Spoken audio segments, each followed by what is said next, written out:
Good morning students, myself doctor Ajay Singh और आज हम पढ़ने जा रहे हैं न्यूरल कंट्रोल एंड कोऑर्डिनेशन, एक जूलॉजी का chapter from our 11th biology. तो लिखते हैं सबसे पहले heading neural control and coordination.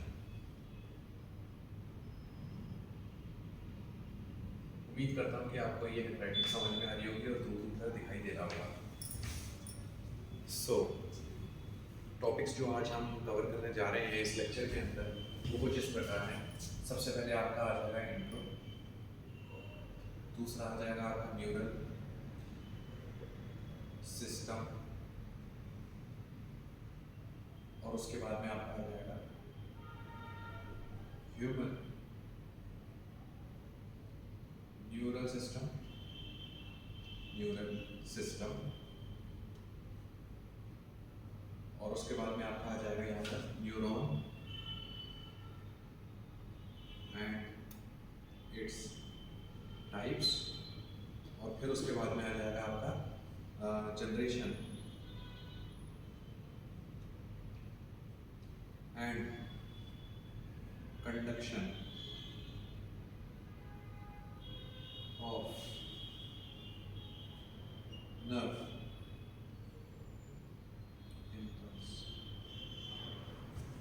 ये कुछ इस प्रकार के टॉपिक्स हैं हम जो इसी ऑर्डर के अंदर इसको समझने की कोशिश करते हैं। तो सबसे पहले आपका आ जाता है यहाँ पर क्या, आपका आ जाता है यहाँ पर इंट्रो। तो इंट्रोडक्शन के अंदर हम ये बात करेंगे कि भाई न्यूरल कंट्रोल एंड कोऑर्डिनेशन। देखो अब ऐसा होता है कि जैसे इंसान असलियत में एक बहुत ही कॉम्प्लेक्स ऑर्गेनिज्म है। तो कॉम्प्लेक्स ऑर्गेनिज्म के अंदर क्या होता है, बहुत सारी चीज़ें हैं। एक प्रॉपर फंक्शन के अंदर एक प्रॉपर तालमेल के साथ में चलनी बहुत ज़रूरी है अगर इस बॉडी को प्रॉपर फंक्शन करना है। तो एग्जाम्पल के तौर पर हम समझने की कोशिश करते हैं। जैसे अगर मैं आपको चल के दिखाऊं लेफ्ट राइट लेफ्ट, तो मैंने ऐसे क्यों चला, क्योंकि मुझे एक पैर आगे बढ़ाना होगा, फिर बायां फिर दायां फिर बायां। तो ये क्या है, ये एक सिंक्रोनाइजेशन है, कोऑर्डिनेशन है। तो मैं अपनी बॉडी, मेरा जो ब्रेन है वो कहता है कि अगर तुझे एक पॉइंट से बी पॉइंट जाना है तो तुझे इसी तरीके से चल के जाना पड़ेगा। हालांकि और भी तरीके हैं, कूद कूद के जा सकते, पर वो तो आपकी मर्जी है। पर आपको अगर वहाँ तक पहुँचना है तो आपको एक पर्टिकुलर पैटर्न के अंदर या एक सिंक्रोनाइजेशन के अंदर आपको अपनी बॉडी को मूव कराना बहुत ज़रूरी है अगर आपको एक पॉइंट से बी पॉइंट पर पहुँचना है तो। ठीक है, अब अगर दूसरा एग्जांपल की अगर हम बात समझें तो हम जैसे डाइजेस्टिव सिस्टम की बात करते हैं। तो डाइजेस्टिव सिस्टम क्या होता है, हम जैसे खाना च्यू करते हैं अपने मुंह से, तो हम चबाते हैं, फिर वो पेरिस्टालसिस मूवमेंट ईसोफेगस के जरिए बीच में बोलस जो है वो हमारी स्टमक में आ जाता है। तो स्टमक में आने के बाद में अब क्या होता है, वहाँ पर एसिड सिक्रीट होता है। तो एसिड पहले भी तो हो सकता था, एसिड बाद में भी तो हो सकता था, नहीं वो तभी होगा जब बोलस पेट में आएगा। तो कहने का मतलब है खाना चबाया हुआ जब पेट में आएगा तभी उसका डाइजेशन स्टार्ट होगा ना। या फिर आप ये समझो कि डाइजेशन पहले हो जाए और खाना तो अपने बाद में खा लिया, ये खाना तो खाया ही नहीं, डाइजेशन किस चीज़ का हो रहा है। तो आप समझ रहे हो हर चीज़ की फिक्स टाइमिंग है, एक पर्टिकुलर पैटर्न और एक सिंक्रोनाइजेशन या कह सकते हैं उसको एक पर्टिकुलर एक पैटर्न के अंदर कह सकते हैं हम, होना बहुत ज़रूरी है। तो सबसे पहले हमारी जो एनसीईआरटी है वो हमें पढ़ाती है असलियत में कोऑर्डिनेशन के बारे में। तो कोऑर्डिनेशन की डेफिनेशन कुछ इस प्रकार है, तो मैं यहाँ बड़ा लिख देता हूँ कोऑर्डिनेशन। तो कोऑर्डिनेशन के अंदर यहाँ पर आ जाता है हमारा सबसे पहले इसकी डेफिनेशन आती है। तो it can be defined as when two or more organ interact and complement the function of each other। ठीक है, तो अब इस तरीके से हम समझने की कोशिश करते हैं कि देखो कोऑर्डिनेशन की डेफिनेशन में कहा गया है कि it can be defined as जब दो या दो से अधिक ऑर्गन इंटरेक्ट करते हैं और कॉम्प्लीमेंट करते हैं एक दूसरे के फंक्शन को, तभी एक ऑर्गन सिस्टम जो है वो पर्टिकुलर एक फंक्शन परफॉर्म कर पाता है। अब अगर ईसोफेगस है, स्टमक है, अगर इनके जो कोऑर्डिनेटेड नहीं होंगे इनके फंक्शन आपस में, तो आपको नहीं लगता कि बहुत चीज़ें, ईसोफेगस तो काम ही नहीं कर रहा है, गले में तो खाना अटका हुआ है या एसिड उबलता जा रहा है। तो आप समझ सकते हो कितनी सारी हमारे पास कॉम्प्लेक्सिटीज इम्प्लीकेशंस या परेशानियां हो सकती हैं। ठीक है, आपको समझ में आ गया होगा। दूसरी चीज़ ये है कि न्यूरल सिस्टम के बारे में हमारी एनसीईआरटी ये कहना चाहती है कि न्यूरल सिस्टम, तो न्यूरल सिस्टम क्या होता है, तो न्यूरल सिस्टम को ये कहा गया है कि एक एनिमल होता है ना असलियत में, कोई भी एनिमल जो जीव होता है जिसमें न्यूरल सिस्टम होगा, तो न्यूरल सिस्टम असलियत में क्या करेगा, एक ऑर्गेनाइज नेटवर्क ऑफ न्यूरॉन जो है वो प्रेजेंट होगा, जो पॉइंट टू पॉइंट इंटरेक्शन आपको जो है मुहैया करवाएगा या अवेलेबल करवाएगा। तो यहाँ पर हम ये देख सकते हैं कि न्यूरल सिस्टम क्या होता है, इन एवरी एनिमल, सारे जीव जंतुओं के अंदर, ठीक है, an organized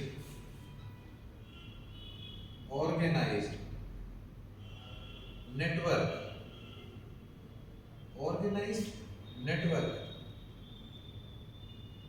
of cell जो है, ऑर्गेनाइज्ड नेटवर्क ऑफ सेल है, will provide point to point interaction, point to point interaction। तो point two point interaction provide करने वाली वो स्पेशलाइज्ड सेल आप सब जानते हैं, वो न्यूरॉन की बात हो रही है। लेकिन यहाँ पर असलियत में ये बोला हुआ है कि न्यूरल सिस्टम की तो चलो एक बात हो रही है, लेकिन अगर हम देखा जाए तो जो सिस्टम होता है कोऑर्डिनेशन का ना, वो हमारी बॉडी में दो प्रकार के होते हैं। तो यहाँ मैं नीचे मेंशन कर देता हूँ इस तरीके से, या फिर आपके यहाँ पर मेंशन कर देता हूँ कि टाइप्स ऑफ कोऑर्डिनेशन कितने कितने के होते हैं। तो एक तो होता है हमारा न्यूरल सिस्टम, ठीक है, न्यूरल सिस्टम। दूसरी चीज हमारी यहाँ पर आ जाती है असलियत में केमिकल कोऑर्डिनेटेड या केमिकल इंटीग्रेशन बोल सकते हैं उसको, केमिकल कोऑर्डिनेशन।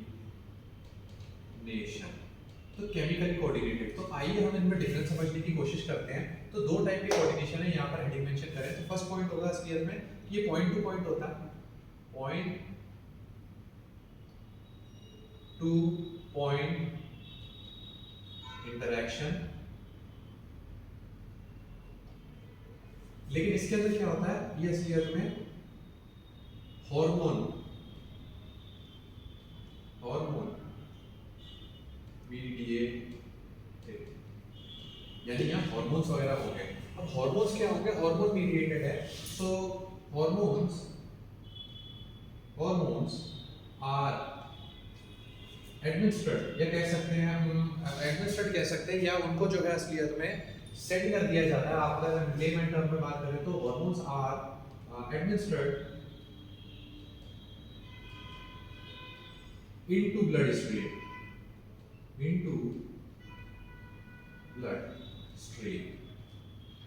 तो ब्लड स्ट्रीम के अंदर क्या होता है, जो हार्मोन्स होते हैं हमारे सारे के सारे ना, वो ब्लड स्ट्रीम में डिपॉजिट कर दिए जाते हैं। और अगर हम यहाँ देखें पॉइंट टू पॉइंट इंटरेक्शन है, तो पॉइंट टू पॉइंट इंटरेक्शन किसके द्वारा होता है, आप सब जानते हैं न्यूरॉन के द्वारा होती है। लेकिन न्यूरल सिस्टम के अंदर क्या होता है, एक पॉइंट से स्पेसिफिकली बी पॉइंट तक ही जाएगा। लेकिन केमिकल कोऑर्डिनेशन के अंदर क्या होगा, तो केमिकल कोऑर्डिनेशन में क्या होगा, एक हार्मोन जो होगा वो ब्लड वेसल में आपका डिपॉजिट कर दिया जाएगा, और डिपॉजिट करने के बाद वो पूरी बॉडी के अंदर आपका जो है डिस्ट्रीब्यूट हो जाएगा। तो ये बहुत ज्यादा जनरलाइज है, लेकिन बहुत ज्यादा स्पेसिफिक है। तो अगला डिफरेंस यही हो जाएगा, तो ये हो जाएगा असलियत में जनरलाइज,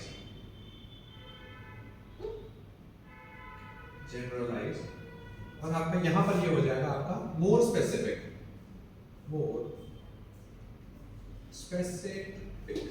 यहाँ पर मोर स्पेसिफिक हो जाएगा।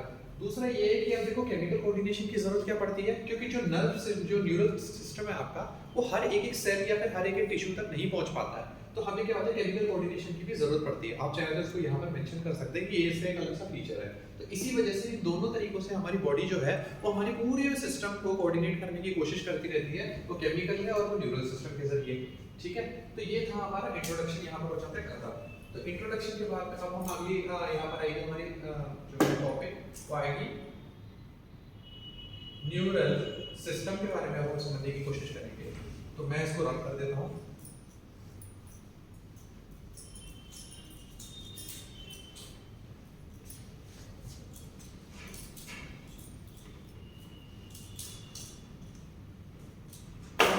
कर देता हूँ, तो यहाँ पर आ जाता है हमारा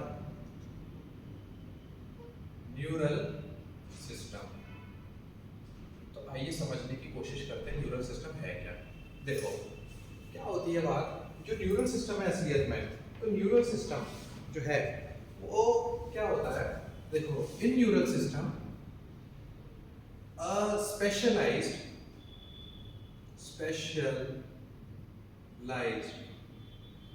cell is organized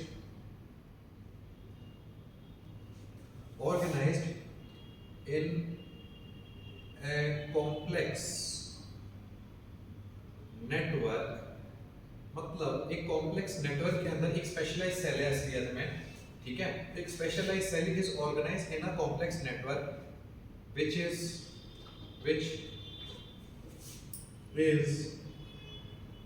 known as neuron, उसे हम न्यूरॉन बोलते हैं। तो न्यूरॉन का काम क्या होता है? देखो, न्यूरॉन असलियत में एक स्पेशलाइज्ड सेल है जिसका एक कॉम्प्लेक्स नेटवर्क है ना, न्यूरल सिस्टम को बनाता है। तो अब इसका काम क्या होता है? तो यहाँ पर हम इसको मेंशन करेंगे। तो इसका काम ये होता है असलियत में कि सबसे पहले तो ये करता है रिसीव, दूसरा करता है ट्रांसमिट, तीसरा कर देता है आपका ये ट्रांसमिट करने के बाद में आपका ये कर देता है डिटेक्ट, ठीक है।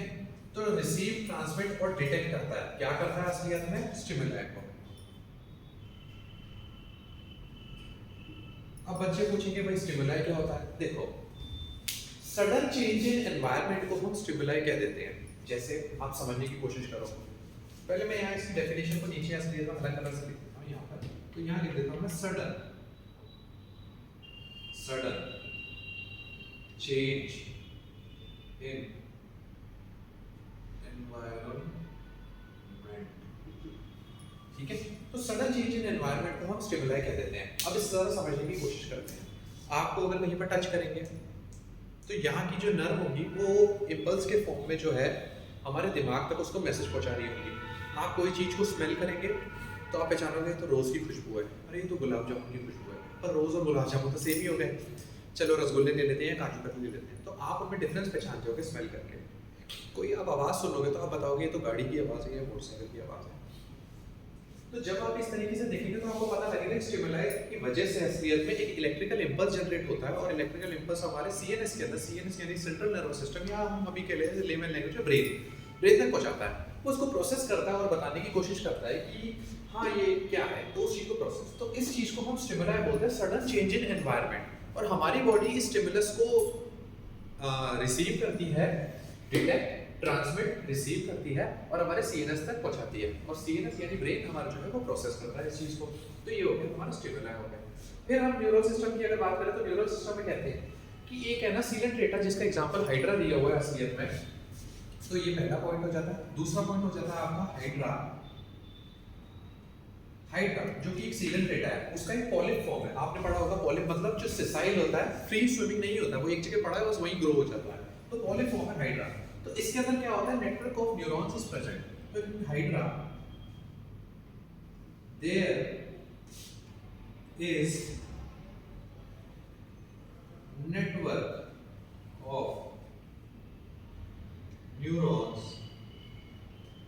प्रेजेंट, ठीक है।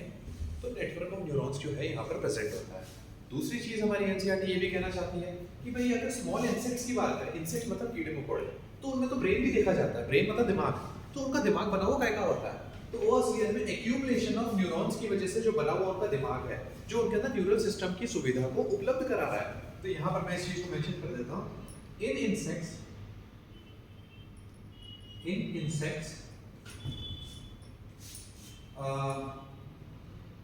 Neuron are accumulated to form brain। देखो इंसेक्ट में छोटा दिमाग है, छोटे इंसेक्ट है, तो उसके अंदर एक्यूमुलेशन ऑफ न्यूरॉन से काम चल जाता है, वही ब्रेन बना देते हैं, क्योंकि ज्यादा फंक्शन नहीं चाहिए होते हैं। और अगर हम बात करें हमारे जैसे कॉम्प्लेक्स बीइंग की, एक इंसान की फीलिंग है, इमोशन है, फीलिंग से भरा मेरा दिल, आपने सुना होगा ये गाना। तो क्या होता है, इतनी सारी चीजें, फीलिंग है, इमोशन है, अर्जेस है, ड्रिंकिंग वाटर, ईटिंग, हमें सब अर्जेस आती है। तो हमारा दिमाग बहुत ही ज्यादा कॉम्प्लेक्स है।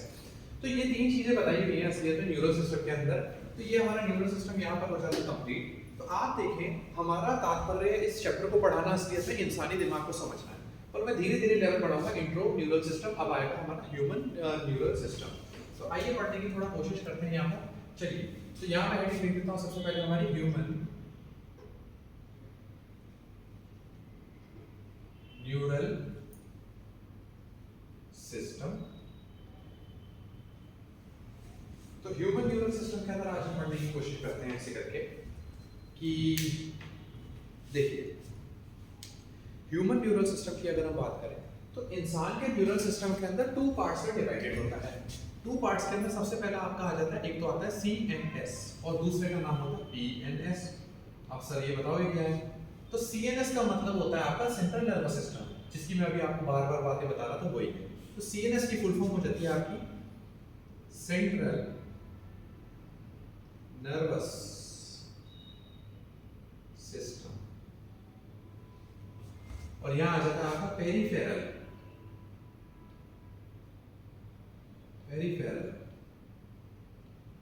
Nervous system. ठीक है, तो अब क्या इनमें डिफरेंस है, आइए समझने की कोशिश करते हैं। देखो क्या होता है, जो हमारा सेंट्रल नर्वस सिस्टम होता है इसके अंदर 2 पार्ट्स होते हैं, वो जो इसको कंप्राइज करते हैं, यानी पहला आ जाता है आपका, इसमें आ जाता है ब्रेन प्लस स्पाइनल कॉर्ड। कई लोग बैकबोन को स्पाइनल कॉर्ड समझ लेते हैं, एक्चुअली जो बैकबोन होती है हमारी, जो बोनी असलियत में वर्टिब्रल कॉलम है, उसके अंदर एक असलियत में नेटवर्क ऑफ नर्व्स जो है असलियत में वो जा रहा है, जो हमारी जो बोनी असलियत के अंदर जो रीढ़ की हड्डी है उसके अंदर जो एक नेटवर्क ऑफ नर्व जा रहा है वो कंप्राइज करके स्पाइनल कॉर्ड बनाते हैं। तो स्पाइनल कॉर्ड उस चीज को कहते हैं। ठीक है, और जो ब्रेन होता है हमारा असलियत में, तो ब्रेन को क्या होता है, brain is a site of, तो brain is a site type की है वो, तो brain is a site of information processing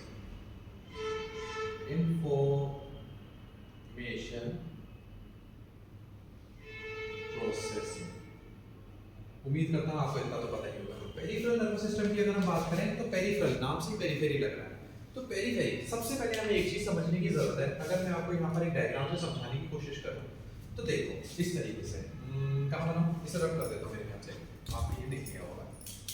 ठीक है,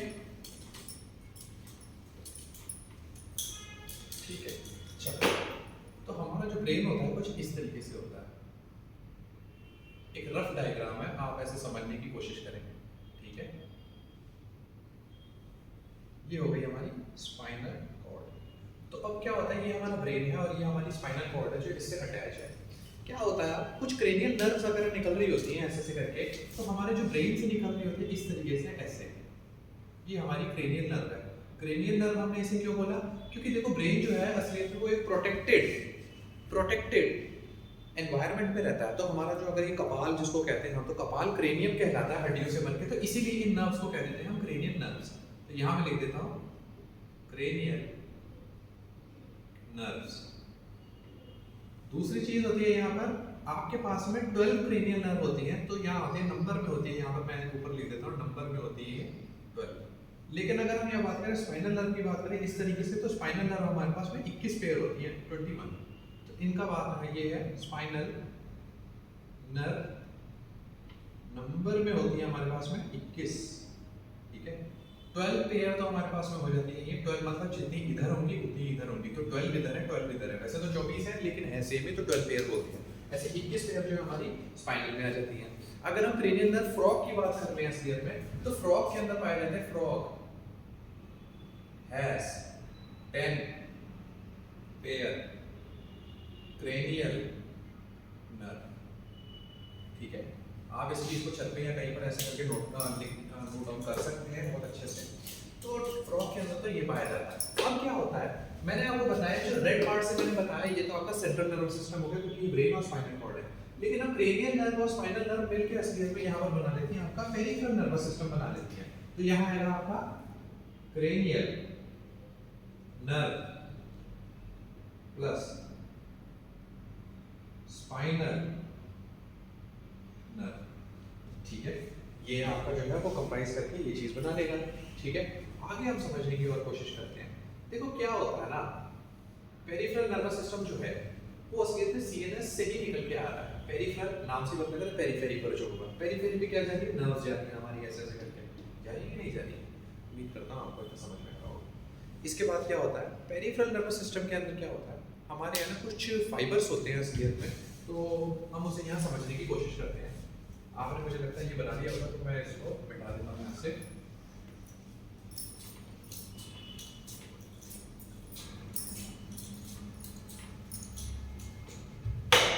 तो जो हमारा असलियत है पीएनएस होगा, पीएनएस के अंदर असलियत है 2 टाइप के फाइबर प्रेजेंट होते हैं हमारे।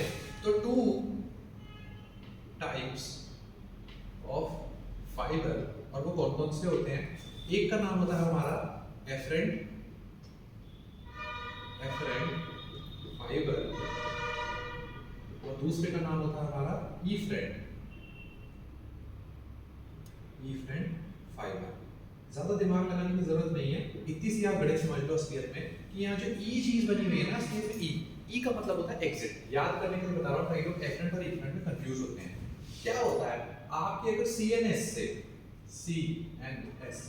से एक ऑर्गन के अंदर अगर बीच में एक नर्व है, टिश्यू कर लेते हैं इसको, चलो टिश्यू या ऑर्गन, ठीक है, अगर यहां से टिश्यू और ऑर्गन से अगर सीएनएस तक नर्व इंपल्स आ रहा है आपका, तो मैं यहां लिख देता हूं इंपल्स,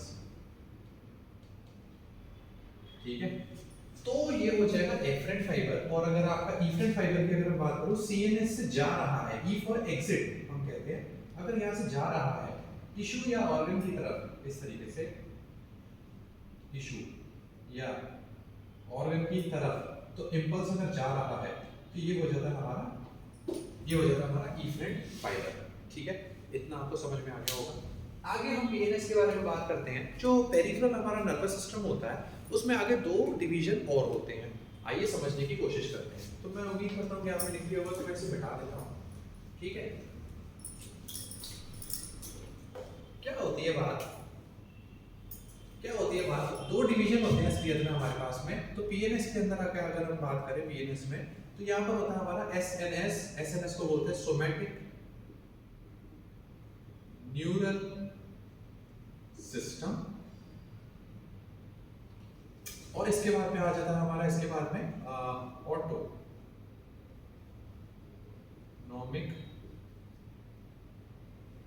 न्यूरल सिस्टम। नाम से पता लग रहा है ऑटो का मतलब ऑटो नहीं चलाएगा, ठीक है, ऑटो का मतलब है ऑटोमेटिक। तो सोमैटिक के अंदर अगर बात करें, तो सोमैटिक के अंदर क्या होगा कि सीएनएस जो असलियत में इंपल्स है, ठीक है, तो ट्रांसफर करेगा ऐसे स्केलेटल मसल्स को या ऐसे वॉलंटरी असलियत में मसल्स को जो वॉलंटरी एक्शन लेने के लिए कारगर सिद्ध होंगे। आप कुछ ऐसे समझ सकते हैं, जैसे मैंने अपना हाथ उठाया, अपनी मर्जी से उठाया, मैं आगे पैर उठा रहा हूँ, अपनी मर्जी से उठाया, चलने की मैं इस तरीके से कोशिश कर रहा हूँ, तो ये मेरी मर्जी के अकॉर्डिंग हो रहा है।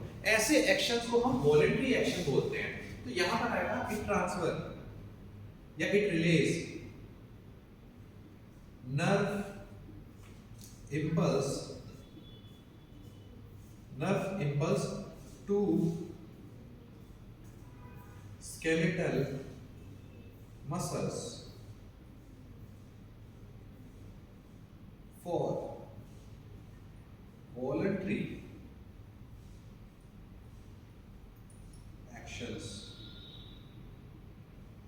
ठीक है, वॉलंटरी एक्शंस के लिए। अगर हम बात करें ऑटोनॉमिक नर्वस सिस्टम की, तो नाम से ऑटोमेटिक लग रहा है, तो यहां पर क्या होगा, जो सीएनएस से असलियत में जाएगा, तो सीएनएस इट रिले मतलब सेंड करना, रिलेज इंपल्स टू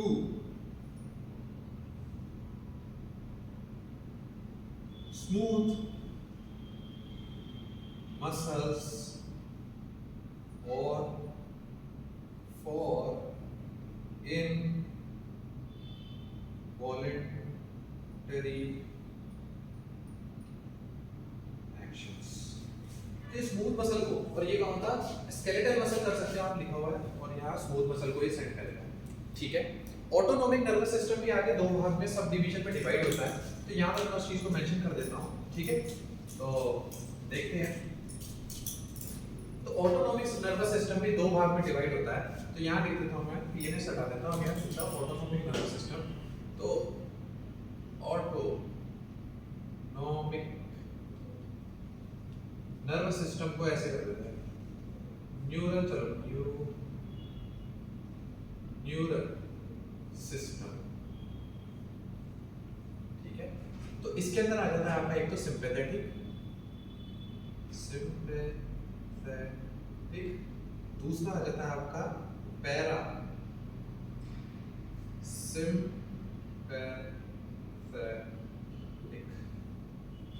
सिंपैथेटिक और पैरासिम्पैथेटिक आ जाता है।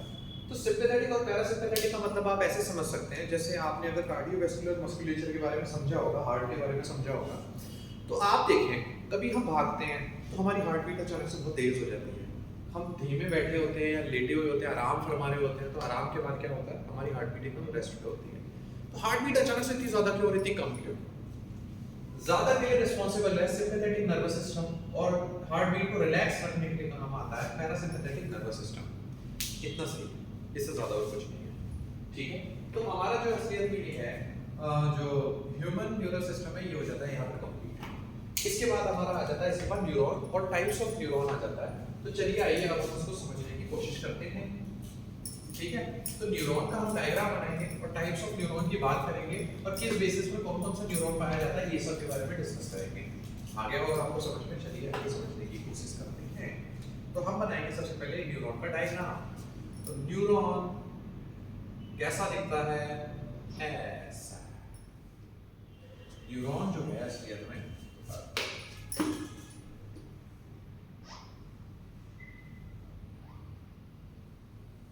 इस तरीके से दिखता है। तो क्या होता है, न्यूरॉन के नीचे इस तरीके से यूं कुछ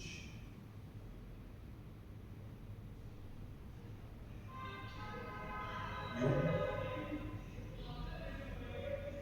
इस तरीके से एक न्यूक्लियस होता है, ठीक है। डेंड्रॉन्स या डेंड्राइट्स कह सकते हैं प्लूरल के अंदर, और डेंड्रोन मतलब सिंगुलर, ठीक है। और यहाँ पर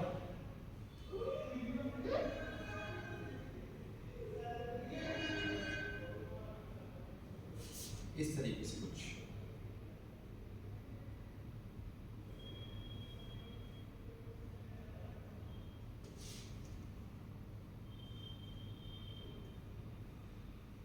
ठीक है। तो ये हमारा न्यूरॉन हो जाता है। आइए चलिए इसकी बिल्डिंग के बारे में बात कर लेते हैं। तो इस चीज को बोल देते हैं हम डेंड्रॉन, या प्लूरल में बोल देते हैं डेंड्राइट्स। तो डेंड्राइट्स, तो डेंड्राइट्स में हमारा काम क्या होता है? तो डेंड्राइट्स क्या होते हैं, जो इंपल्स को है वो कलेक्ट करते हैं और सेल की बॉडी की तरफ उसको जो है वो शिफ्ट कर देते हैं। तो इसी के नीचे हम मेंशन कर देते हैं, it transfer collected impulse to cell body। आ गया होगा आपको समझ में, ठीक है। फिर आपको पता है ये चीज तो क्या है, बताने की जरूरत तो होनी चाहिए, ठीक है। ये हो जाती है हमारी न्यूक्लियस, ठीक है। इसके बाद हमारा ये जो हो जाता है असलियत में, ये माइलिन शीथ है, और माइलिन शीथ को करवाने वाला कौन है? एक सेल होता है पर्टिकुलर, तो उसका एक न्यूक्लियस बना हुआ है। तो इसको हम बोल देते हैं सबसे पहले तो माइलिन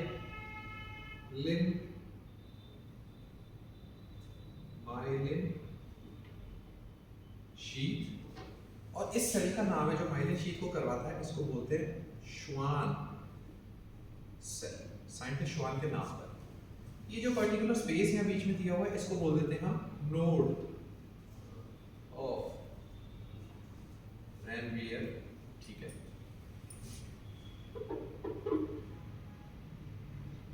माइलिन शीथ हो गया, ये न्यूक्लियस हो गया। इस चीज को हम बोल देते हैं, इस ऊपर वाले पार्ट को हम बोल देते हैं साइटोन, ठीक है। इस निचले वाले पार्ट को पूरे को हम बोल देते हैं इस तरीके से, इस पार्ट का नाम होता है आपका एक्सोन, ठीक है। और ये जो आपकी बल्ब लाइक स्ट्रक्चर है, इस बल्ब लाइक स्ट्रक्चर को हम बोल देते हैं आपका सिनेप्टिक नोब। तो सिनेप्टिक नोब की डेफिनेशन क्या होगी? तो सिनेप्टिक नोब असलियत में होता है जब टर्मिनलाइजेशन ऑफ या टर्मिनेशन, जहां पर टर्मिनेट होता है हमारा एक्सोन, तो टर्मिनेट होता है वो एक बल्ब लाइक स्ट्रक्चर बना देता है, उस बल्ब लाइक स्ट्रक्चर को हम बोल देते हैं यहाँ पर synaptic knob, synaptic knob, bulb like structure, ठीक है। अब ये साइनेप्टिक नॉब के अंदर क्या होता है, आगे हम आगे पढ़ेंगे, थोड़ा थोड़ा करके पढ़ेंगे, धीरे धीरे अपना लेवल भी बढ़ाएंगे। तो इस तरीके से हमारा जो है ये जो है न्यूरॉन का डायग्राम बन जाता है। अब न्यूरॉन जो होते हैं वो कई प्रकार के होते हैं, आइए थोड़ा और समझने की कोशिश करते हैं। तो टाइप्स ऑफ न्यूरॉन के अंदर क्या आ जाता है, तो सबसे पहले मैं लिखूंगा types of neuron. Types of neuron के अंदर हमारे पास आ जाते हैं according to the number of poles, यहां पर आ जाता है हमारे पास में मल्टी पोलर, बाई पोलर, और जो आ जाता है हमारे पास में यूनी पोलर, इस तरीके से। तो क्या होता है, इनका हम डायग्राम बनाने की कोशिश करते हैं। तो डायग्राम है कुछ इस प्रकार से, अभी जो मैंने आपको बताया असलियत में इस तरीके से, ये इस तरीके से। तो ये वाला जो होता है न्यूरॉन असलियत में ना, ये वाला जो न्यूरॉन है मल्टीपोलर है, और ये पाया कहाँ जाता है, फाउंड इन, कहाँ पर, किसी को अंदाजा है क्या, सेरेब्रल कॉर्टेक्स में। सेरेब्रल कॉर्टेक्स में आपको बताता हूँ आपको क्या होता है, सेरेब्रल कॉर्टेक्स, कॉर्टेक्स में पाया जाता है। बाइपोलर अगर न्यूरॉन की हम बात करें तो इसके अंदर होंगे आपको कुछ दो पोल्स, तो इस तरीके से न्यूक्लियस, ये कुछ इस तरीके से इसके दो पोल होंगे। तो ये पाया जाता है आपका बाइपोलर असलियत में, एक तो रेटिना ऑफ आई में, ठीक है, फाउंड इन रेटिना ऑफ आई, और ओल्फैक्टरी रिसेप्टर्स में भी पाया जाता है। तो यहाँ आप लिख सकते हैं ओल्फैक्टरी रिसेप्टर्स जो होते हैं वो स्मेल सेंसेशन को रिकॉर्ड करने के लिए होता है, तो आप अलग से अगर चाहें तो इसको लिख सकते हैं। फिर आगे हम बताते हैं यूनिपोलर के बारे में बताते हैं। तो यूनिपोलर का मतलब क्या होता है, अगर ये आपका ये है तो यहाँ एक ही पोल होता है इस तरीके से, ठीक है, ऐसे करके दो पोल होते हैं, तो ये आपके डेंड्राइट्स हो जाते हैं ऐसे करके, इसमें ग्रोथ प्रेजेंट नहीं होता है। तो ये आपके पाए जाते हैं असलियत में एम्ब्रियो में, यहाँ लिख देते हैं फाउंड इन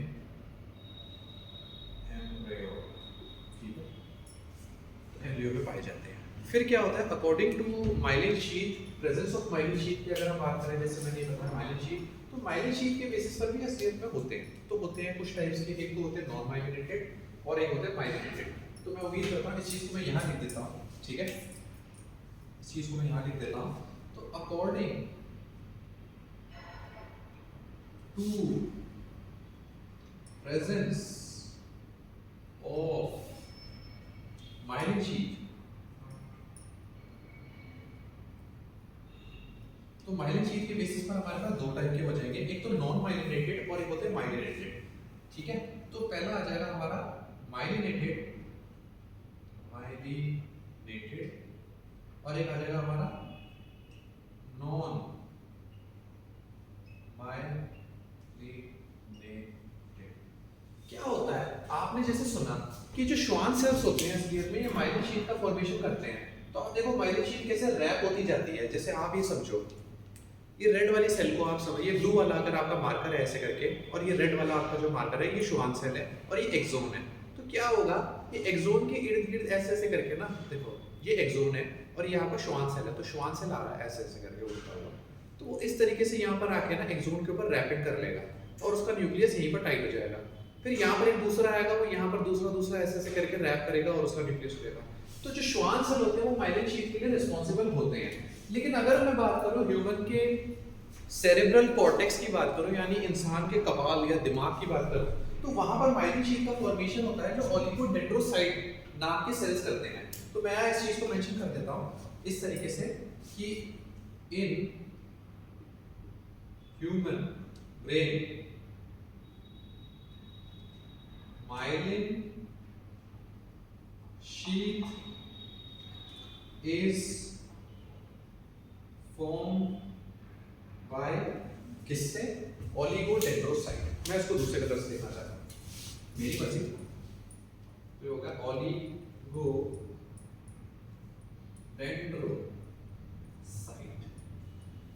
ठीक है। तो ये एक स्पेशलाइज्ड सेल होती है जो सेरेब्रल कॉर्टेक्स के अंदर माइलिनेशन होती है, अदरवाइज जो होता है श्वान सेल ही रिस्पांसिबल होता है, ठीक है। तो according to the presence of myelin sheath के बारे में हम समझा, माइलिनेटेड नॉन माइलिनेटेड होते हैं, न्यूरॉन के बारे में समझा, टाइप्स ऑफ न्यूरॉन के बारे में समझा। हालांकि न्यूरॉन के टाइप जो होते हैं वो और भी होते हैं, लेकिन आपको सिर्फ इनमें 3 ही समझने की जरूरत है, ठीक है। तो न्यूरॉन्स और इसके टाइप्स के बारे में आपने समझ लिया है, तो आज के लिए बस इतना ही। और अगले लेक्चर के अंदर हम जो है आपको generation and conduction of nerve impulse बताएंगे, जो कि बहुत ही इंपॉर्टेंट टॉपिक है। और इसके बाद आगे का जो हम चैप्टर है उसके अंदर कवर करेंगे। तो इस चैप्टर के अंदर, इस लेक्चर के अंदर हमारा जो है ये टॉपिक रह जाता है। बस ये जो है हमारा टॉपिक, ये हम नेक्स्ट लेक्चर में करेंगे क्योंकि टाइम हो गया तो इस वजह से। तो उम्मीद करता हूँ आपको ये लेक्चर समझ में आया होगा, ठीक है। कोई भी अगर आपको डाउट हो आप बेझिझक पूछ सकते हैं। Thank you very much.